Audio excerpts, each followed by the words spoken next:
Blade Squadron by David J. Williams and Mark S. Williams. It had all been leading up to this moment. Gina Moonsong could see that now, could see how all the paths and permutations of her life had led, inexorably, to this place. Somewhere in space near Endor, an absolutely insignificant moon, which was now, thanks to the Empire's decision to build its battle station there, the most important place in the galaxy. All her time as a smuggler back on Coruscant, all her resolution to stay one step ahead of the law and never to get involved. Well, it hadn't worked. She'd gotten involved and then some, and now there was no turning back. Moonsong had seen her share of security and police cruisers, had either flown in or run from virtually every type of ship out there, but she'd never seen an actual Star Destroyer before. Sure, she'd watched a million holos, participated in endless training runs, studied schematics till her eyes glazed over. But this was different. This was a monstrous slab of metal covered with guns and armour, crewed by enough men to fill a city. The kind of ship other craft never went near if they wanted to live to see another landfall. Every instinct in Moonsong was screaming at her to turn her B-wing around and flee. But somehow she controlled her nerves and held her course, accelerating in toward the Devastator. For the first time since she'd joined the rebellion, she realised the true magnitude of her situation. The fun and games were over. All that was left was to die bravely. She pulled into formation behind Blade Leader, rotated her ship's wing 30 degrees around the gyro-stabilised cockpit in which she sat. Moonsong's wingman Blade 4 executed the same manoeuvre as he brought up the rear. She didn't need to check her scanners to know Lieutenant Balint Stram and his wingman were matching her course and speed. All the fumbled training missions and mishaps were forgotten. The real thing was underway, and the squadron was rising to the moment, finally working together as a single seamless unit.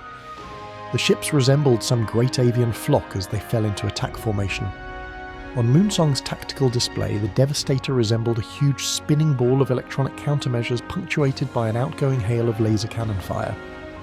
As the ships accelerated towards the behemoth, Moonsong could feel her craft's S-foils buckling as she struggled to keep on course, while hits from the Devastator's laser cannons drained her deflector shield power and rocked the ship.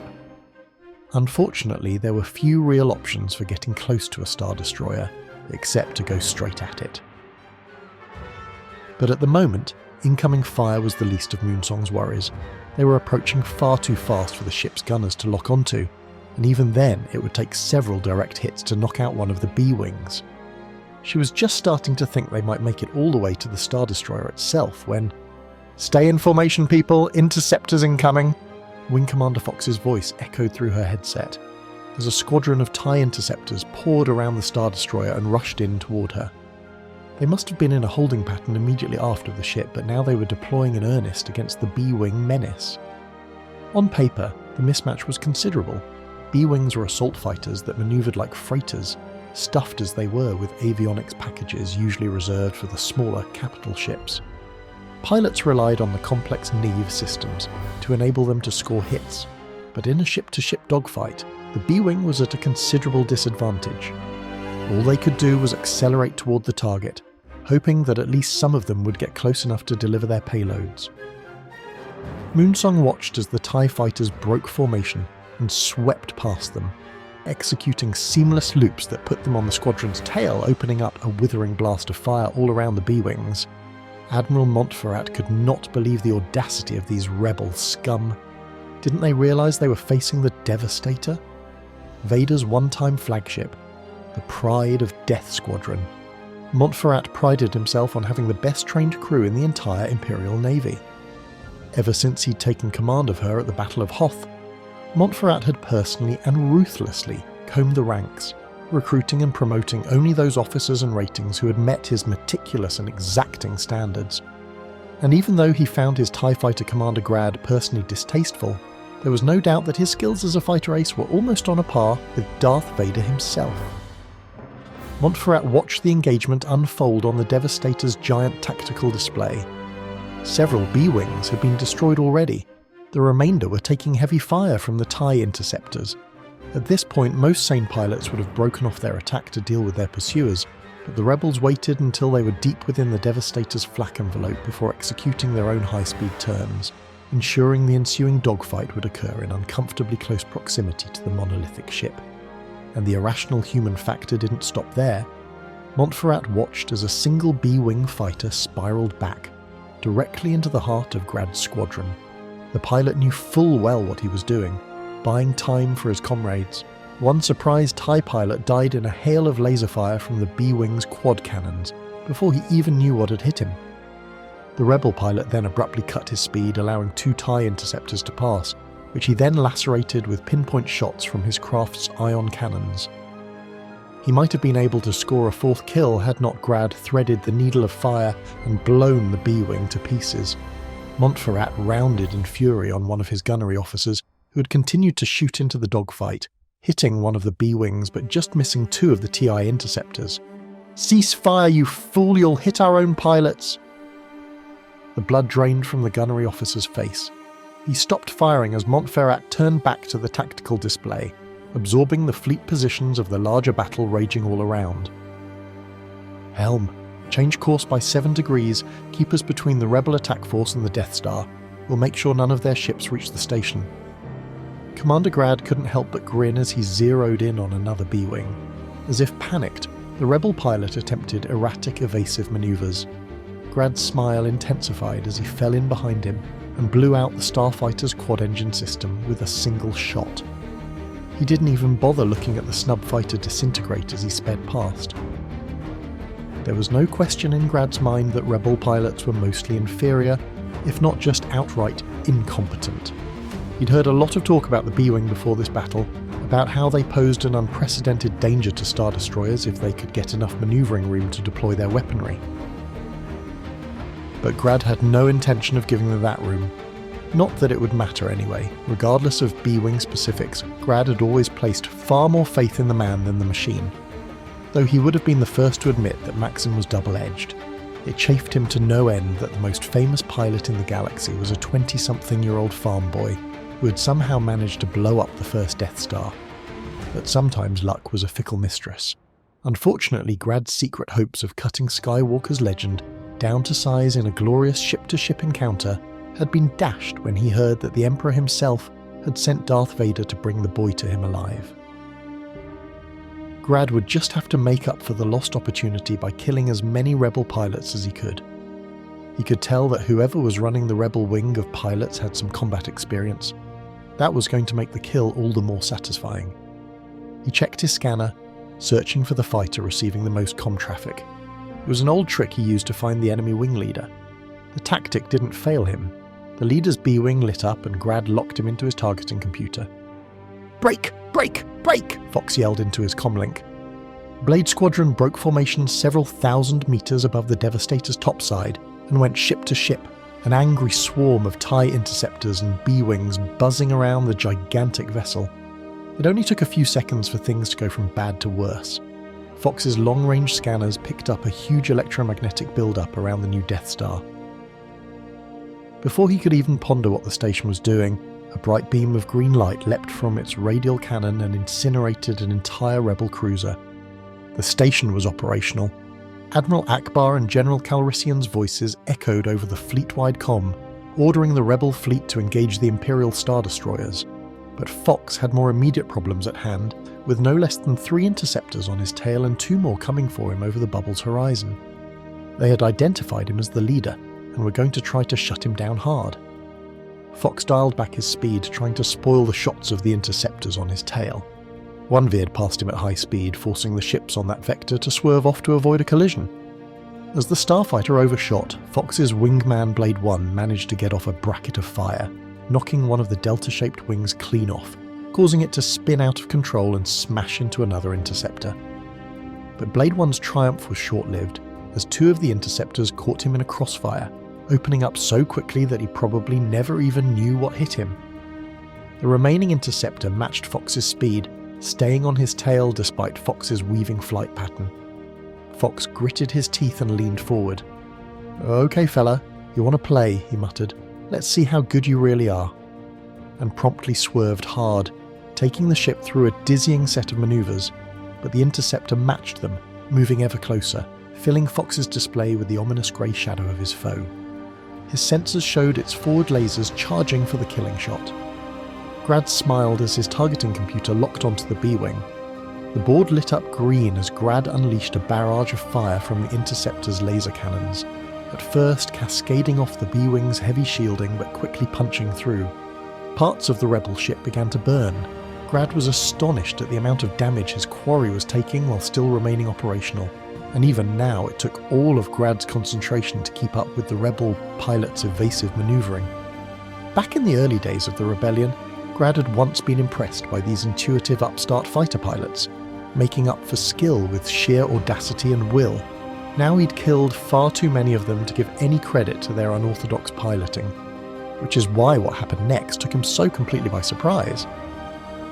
At the last possible second, Fox flipped his B-Wing over, yanking back on the stick and executing a high G-force barrel roll under the attacking interceptor. The Imperial pilot gave up the advantage of pursuit so he could take a final shot, scoring a direct hit on the B-Wing's drive systems, which, much to the TIE interceptor's surprise, did not result in a killing shot. He most likely died wondering why that was, as Fox came out of the roll behind him and blew him to pieces. But Fox had no time to savour his triumph. His vision flared red from all the emergency lights in his cockpit, and he became dimly aware that he was choking back blood. He opened up the comm channel. Blade leader to group. If you make it past the fighter screen, execute your primary mission. Over and out. Stam saw Blade leader's ship spiral off from the attack, obviously fighting to maintain control. So much for Fox, he thought. There wasn't time to think about whether their leader would survive. It was just one more factor in the chaos of the battle as he attempted to mobilise an attack run amidst the dogfight. But the hysterical yelling in his headset wasn't helping. "Too many TIE fighters! We've got to get out of here!" "That's a negative, Blade 4, said Stam. "Keep the comms clear of chatter." His attack computer told him Blade 3 and 4 were with him inside the destroyer's defence envelope, and he knew the ships would be syncing their fire control systems, automatically coordinating an attack package of laser fire and proton munitions. "I know you've got the attack data ready, right, Blade 3? "I'm working as fast as I can, said Moonsong. She was facing considerable distraction.